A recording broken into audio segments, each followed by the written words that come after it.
Want to share Google Maps location in the form of a QR code? Follow this guide. Open the Google Maps app on your phone. Tap on the search bar. Type the name or address of the location. Select the correct result from the list. In the panel below, swipe to the other end. Then tap on the Share button. From the sharing options, tap on Copy.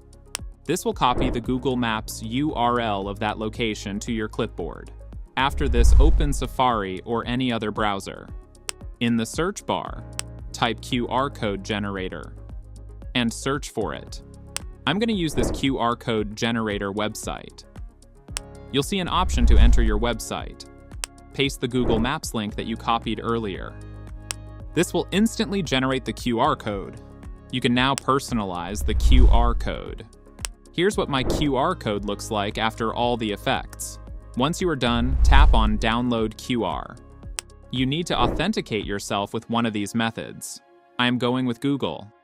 Next, confirm your Google account, and then tap on Continue.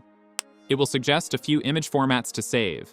Select your preferred format, and tap on Download. In the pop-up, tap on Download to confirm.